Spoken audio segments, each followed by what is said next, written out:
নমস্কাৰ বন্ধুসকল, সকলোকে পুনৰবাৰ স্বাগতম জনাইছোঁ মোৰ ইউটিউব চেনেল নটৰাজম এছাই ভিলৈ। এইটো কি জানিছেনে, গম পাইছেনে? এইটো হ'ল আমাৰ শিমলুগুৰি ৰেলৱে জংচন। শিৱসাগৰ জিলাৰ আটাইতকৈ ডাঙৰ যিটো জংচন সেইটো হ'ল শিমলুগুৰি ৰেলৱে জংচন। আৰু চব ইয়াত ৰাতি নাম ফলক এখন নাই, বুজিছেনে? কি আশা কৰি আহিছিলোঁ, ৰাতি ধুনীয়াকৈ নাম ফলকখন উঠাই ৰাইজক দেখাম শিমলুগুৰি জংচনৰ। বাৰু যেই কি নহওক, আপোনালোকক মোৰ চেনেলটোলৈ পুনৰবাৰ স্বাগতম জনাইছোঁ। নতুন এটা ভিডিঅ' আৰম্ভ কৰিবলৈ লৈছোঁ। এটা নতুন যাত্ৰা হ'ব শিমলুগুৰিৰ পৰা কলিকতা আৰু পুৰীলৈ। গতিকে এই যাত্ৰাটো আপোনালোকে ভালকৈ চাব বুলি আশা কৰিছোঁ। আজি কামৰূপ এক্সপ্ৰেছত আমি যাত্ৰা আৰম্ভ কৰিম বুলি ভাবিছিলোঁ আপোনাৰ 10:47।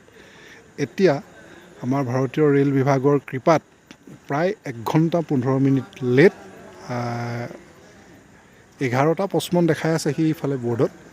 হ'ব দেই, 11:55 দেখাই আছে, ধৰিব পৰা নাই। আচ্ছা, সকলোকে পুনৰবাৰ মোৰ চেনেলটো যিসকল নতুনকৈ আহিছে তেওঁলোকক ছাবস্ক্ৰাইব কৰিবলৈ অনুৰোধ জনাইছোঁ। আৰু যিসকল পুৰণা আগৰ আছে তেওঁলোকে নিশ্চয় সকলোৱে ছাবস্ক্ৰাইব কৰিছেই। আৰু সকলোকে ভিডিঅ'বোৰ যদি ভাল পায় শ্বেয়াৰ কৰি দিব। আৰু এটা কথা সকলোকে জনাই থওঁ, সকলো প্ৰায়খিনি জানে যিসকল মোৰ পুৰণা ছাবস্ক্ৰাইবাৰ আছে, মই আচলতে কোনো প্ৰফেশ্যনেল ইউটিউবাৰ বা ব্লগাৰ নহয়। মই এনেকৈ কেনিবা ফুৰিবলৈ যোৱা এই ভিডিঅ'সমূহ, মোৰ যাত্ৰাসমূহ মই এনেকৈ ছেভ কৰি থৈ ভাল পাওঁ। এই ছেভ কৰি থকা স্মৃতিবোৰ মোৰ কাৰণে ভৱিষ্যতে এটা ডাঙৰ স্মৃতি হৈ ৰ'ব। আৰু এইবোৰ চাই আপোনালোকৰ কোনোবাই যদি ভাল পায় তেতিয়াহ'লে আৰু মোক কি লাগে। সেইকাৰণে এই ভিডিঅ'বোৰ আপোনালোকলৈ মুকলি কৰি দিছোঁ। আশা কৰিছোঁ আপোনালোকে ভিডিঅ'বোৰ চাই পেলাই ভাল পালে লাইক কৰিব, কমেণ্ট কৰিব আৰু চেনেলটো ছাবস্ক্ৰাইব কৰিবলৈ একেবাৰে নাপাহৰিব। ব'লক তেতিয়াহ'লে শিমলুগুৰিৰ পৰা কলিকতা হৈ পুৰীলৈ যোৱাৰ এই ভ্ৰমণসূচীৰ আজি শুভ আৰম্ভণি কৰোঁ, নহয় জানো? হৰ হৰ মহাদেৱ। এইটো আমাৰ সকলোৰে চিনাকি শিমলুগুৰি ৰেলৱে জংচন। এইটো আৰু নতুনকৈ চিনাকি কৰি দিয়াৰ প্ৰয়োজন নাই, খুব সুন্দৰকৈ সজাই তোলা হৈছে।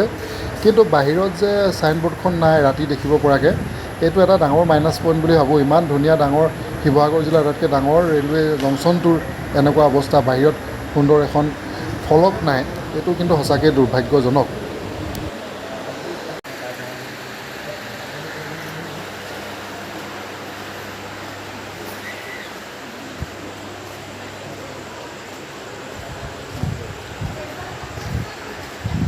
কোনফালে যোৱা হা? ভয় ভান্তি নাই নি? ভয় ভান্তি বস্তুটো নাই নেকি? আঙুলিটো মুখৰ পৰা আঁতৰাই দিয়া। যা ধৰিব, যা লৈ যাব, যা। দেখিছে, ভয় ভান্তি বোলা বস্তুটো নাইও এইটো বস্তু।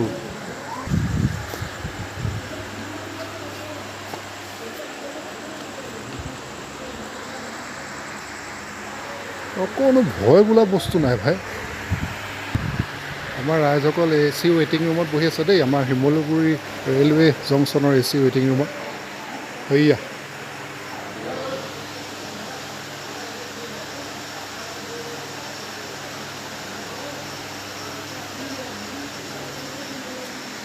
এতিয়া অপেক্ষা মাথো ট্ৰেইন অহালৈ।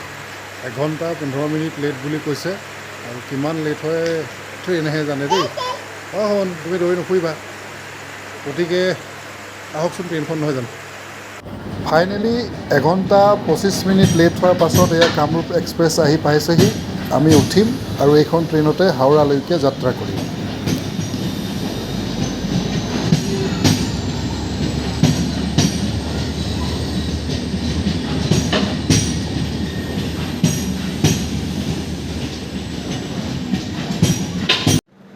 আমাৰ ছোৱালী আজি অতি সোনকালে সাৰ পালে। ট্ৰেইনত সাৰ পাই উঠিয়ে তেওঁক চিপছ লাগে, পপকৰ্ণ লাগে। ঘৰত নাই যে বছ, আজিলৈকে জীৱনত এইবোৰ বস্তু বিচাৰি পোৱা নাই। ৰাতিপুৱা শুই উঠি, আজি শুই উঠিয়ে লাগে এতিয়া পপকৰ্ণ। পূৰা ফাইদাটো উঠাই লৈছে। এইবোৰ দেখাবলৈ লৈ আহিছোঁ, দোকানবোৰ বন্ধ যে। বৰ্তমান আমি লামডিং পাইছোঁহি। এয়া লামডিং ষ্টেচন। ইয়াৰ পাছত আমি আকৌ গুৱাহাটী অভিমুখে যাত্ৰা কৰিম। গৈ থাকোঁ লাহে ধীৰে। এয়া আমি প্ৰায় 1 ঘণ্টা পলমকৈ আহি গুৱাহাটী ষ্টেচন পালোহি। এয়া আমাৰ অংকিতা শৰ্মা লৈ আছে তেখেতৰ বন্ধুৰ লগত। তেখেতৰ বন্ধুৱে জিষ্ণু আছিলে ন চাগে, জিষ্ণু। তেখেতৰ বন্ধুৱে আমালৈ দিনৰ সাজৰ লগতে ৰাতিৰ সাজলৈও ভাত এতিয়াই ৰেডি কৰি আনিছে। এইখিনি আচলতে আমি ভিতৰতহে গম পাইছোঁ খোলোতে। ইমান গাল লৈ আহিছে ল'ৰাটোৱে, ইমান কষ্ট কৰি পেলাই। ইয়াৰ পাছতে আমি লাহেকৈ গুৱাহাটীৰ ধুনীয়া প্ৰাকৃতিক পৰিৱেশবোৰ এৰি থৈ আহি আছোঁ। শৰাইঘাট পাৰ হৈ আহিলোঁ। শৰাইঘাট দলঙৰ আচলতে আমি হেৰি কৰিবলৈ নহ'লে, ব্ৰেকফাষ্ট কৰি থাকোঁতে ভিডিঅ' বনাবলৈ নহ'লে, এতিয়া লাহেকৈ গুৱাহাটী পাৰ হৈছোঁ আৰু এয়া এইবাৰ পালোহি নিউ বঙাইগাঁও জংচন। লাহে লাহে আমি আমাৰ গন্তব্য দিশত আগবাঢ়িছোঁ। তাৰ পাছত এয়া NJP railway station. NJP new Jalpaiguri, সকলোৱে জানে। আমি অলৰেডি ৱেষ্ট বেংগল সোমাই গৈছোঁ। এই আমি যে আহিছোঁ কামৰূপ এক্সপ্ৰেছ, ডিব্ৰুগড়ৰ পৰা কলিকতাৰ হাওৰালৈকে অহা এই ট্ৰেইনখনে মুঠ ইঞ্জিনৰ সৈতে 22টা ডবা লগত লৈ পেলাই 51টা ষ্টেচনত ৰয় আৰু দূৰত্ব কভাৰ কৰে 1529 কিলোমিটাৰ। আৰু যিয়ে নকওক, ভালেই কওক বা বেয়াই কওক, এই ট্ৰেইনখন কিন্তু বহুত দিনৰ পৰা চলি আছে আৰু এনেকুৱা অসমৰ পৰা কলিকতালৈ অহা যাত্ৰীসকলৰ বাবে এটা সাংঘাতিক সুবিধা কৰি দিছে এই ট্ৰেইনখনে। আমাৰ অকণমানিজনী এবাৰ আহি পেলাই ইয়াৰ ফ্লাছটো টিপিলে বৰ ভাল পালে, সেইকাৰণে তাই টুটু কৰিব লাগিয়ে থাকে পটক। তাৰ মাজতে আপোনালোকক আৰু এটা বস্তু দেখাইছোঁ। এই মানুহজনৰ মই মুখখন দেখুওৱা নাই, চাফ চিকুণতা চাওক। ট্ৰেইনৰ যিটো ভাৰতীয় ৰেলৱে লেতেৰাৰ যিটো বদনাম আছে, মই কিন্তু এইখন ট্ৰেইনত নাই দেখা। প্ৰতি আধা ঘণ্টা এঘণ্টাৰ মূৰে মূৰে এওঁলোকে আহে। এওঁলোক পাৰ্মানেণ্ট ষ্টাফ, এওঁলোকৰ চাকৰি নিয়মীয়া হয় নহয় নাজানো, কিন্তু এওঁলোকে আহি চফা চিকুণ কৰি আছে। চাওক আকৌ এইফালৰ পৰা এই দেখিছেনে ৰুমবোৰ। মই এই কথাটো দেখাইছোঁ আপোনালোকক এইটো কাৰণে যে ভাৰতীয় ৰেলৱে বদনাম কৰে বহুতে, আচলতে আমি বেয়া কৰোঁ, আমি যাত্ৰীবোৰেহে লেতেৰা কৰোঁ। তেওঁলোকে চাফা কৰিবলৈ মানুহ ৰাখিছে, খুব ভালকৈ তেওঁলোকে প্ৰতি আধা ঘণ্টা এঘণ্টাৰ মূৰে মূৰে চাফা কৰি আছে। এয়া আমি এই 29 ঘণ্টীয়া জাৰ্ণিটোত এইটো আমাৰ শেষৰ ৰাতিটো পাৰ কৰি আছোঁ, মানে 2টা ৰাতি আৰু এটা দিন। আমাৰ এগৰাকীয়ে ৰাতি কি খাইছে চাওক। মই সঠিককৈ পাহৰিছোঁ 29 ঘণ্টা কিমান মিনিট লাগে। আচলতে 2টা ৰাতি সম্পূৰ্ণ নালাগে, কাৰণ 10:22 মই শিমলুগুৰিত উঠোঁ ন। আমি শিমলুগুৰিত 10:47 উঠোঁ আৰু এতিয়া লেটেই হৈ গ'ল ন, গতিকে 2টা ৰাতি সম্পূৰ্ণ নালাগে, কিন্তু 2টা ৰাতি বুলি মই কৈছোঁ আৰু।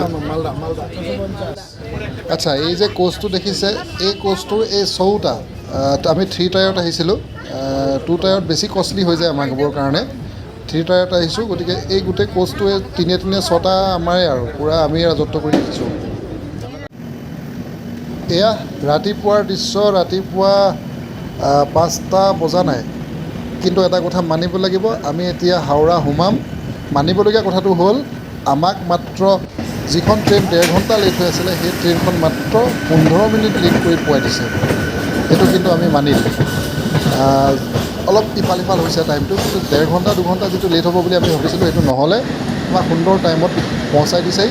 আৰু এইখন কি গম পায়নে? এইখন বন্দে ভাৰত। আমি কাইলৈ পুৰীলৈ এইখন ট্ৰেইনতে যাম।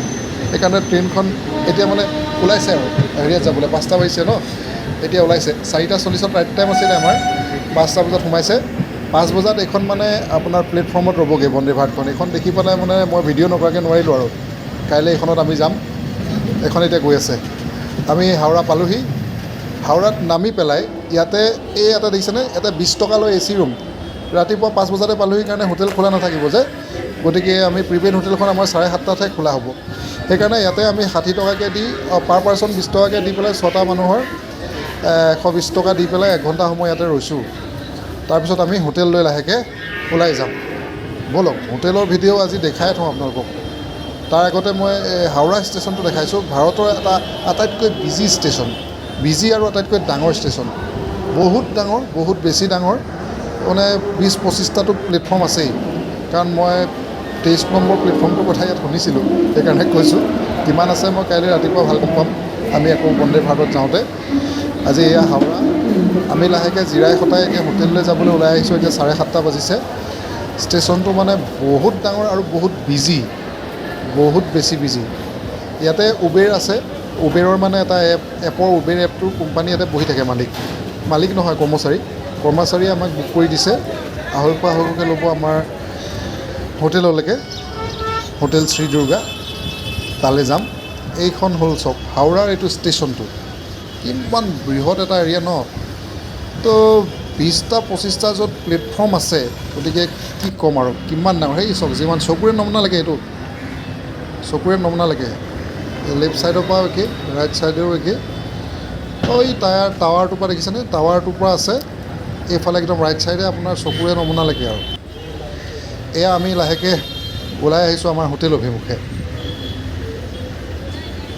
উবেৰ দুখন গাড়ী আমি ল'বলগীয়া হ'ল একেখনতে লাগেজৰ সৈতে নাহে এইবাৰ আপোনালোকক আহোঁতে আমাৰ হাওৰা ব্ৰিজখন দেখাই দিছোঁ যে আমাৰ আমি এতিয়া কলিকতাত আছোঁতো গতিকে এইখন আমাৰ হৈ গৈছে হাওৰা ব্ৰিজ এইখন দেখাই দিছোঁ বোলো হাওৰা ব্ৰিজ এইখনো এখন ভাৰতৰ লগতে বিশ্বৰ এখন মানে ঐতিহ্য ক্ষেত্ৰ এটা এখন ইমান মানে কি বুলি ক'ম এখন ইমান এটা মানে টুৰিষ্টৰ পচন্দৰ ক্ষেত্ৰ এই হাওৰা ব্ৰিজখন হুগলী নদীৰ ওপৰত আছে এখন ইমান টুৰিষ্টৰ পচন্দৰ এখন ঠাই আমাৰ ভাৰতবৰ্ষৰ সকলো ঠাইৰ লগতে ভাৰতবৰ্ষৰ বাহিৰৰ বহুত ঠাইৰ মানুহ কলিকতালৈ এই হাওৰা ব্ৰিজখন চাবলৈ আহে হাওৰা ব্ৰিজ হুগলী নদীৰ ওপৰত আছে আৰু আমি নতুনকৈ বেলেগকৈ চাবলৈ নাই আৰু এভাগে চাই আহিলোঁ এই বস্তুবোৰ দেখিছেনে আমাৰ হোটেলৰ সন্মুখত আছে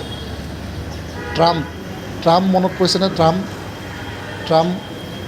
আমাৰ যিসকলে জানে ট্ৰাম বুলি এখন চলিছিলে ৰেলৰ নিচিনা কলিকতাত এতিয়া অকল ধৰমতোলত আছে এতিয়া ট্ৰাম চলা বন্ধ হৈছে এই ৰাস্তাৰ ওপৰেদি ৰেল যায় ট্ৰামখন ৰেলৰ নিচিনা এইখন আমাৰ হোটেলখন বলক মই খৰধৰকৈ এইটো ভিডিঅ'ত হোটেল চব দেখাই লৈছোঁ আপোনালোকক আৰু শ্ৰী দুৰ্গা হোটেল বিৰাট ধুনীয়া ইয়াত ৰিচিপশ্যন মানুহকেইজনো বিৰাট ভাল একদম এওঁলোকৰ মানে কোনটো মালিক মই ধৰিব নোৱাৰিলোঁ এনেকুৱা কথা বতৰা ষ্টাইলটোৱে বেলেগ মানে প্ৰতিটো এনেকৈ কথা পাতে নহয় ইয়ে মালিক নি এনেকুৱাই লাগি থাকিলে মানে 5টামান মানুহে মোৰ লগত কথা পাতিলে বা আমাৰ লগত প্ৰতিটো মানুহে এনেকৈ কথা পাতিছে এখন কলিকতা ষ্টাইলৰ ইমান ভাল বিহেভিয়াৰ ইমান ভালকৈ কথা পাতিছে ন বিৰাট ভাল লাগিছে আৰু একদম পুৰণা যিটো কলিকতাৰ ডাঙৰ বিল্ডিংবোৰৰ বা ঘৰবোৰৰ যিটো শৈলী সেইটো শৈলীতে আছে আমি বাজেট ফ্ৰেণ্ডলি ৰুম হোটেল লৈছোঁ এদিনৰ কাৰণে যিহেতু একদম নৰ্মেল আৰু শান্তিৰে থাকিব পৰা বৰ বেছি তাম জাম বৰ আহল বহল নহয় নন এ চি লৈছোঁ নন এ চি ধুনীয়াকৈ কাম চলিছে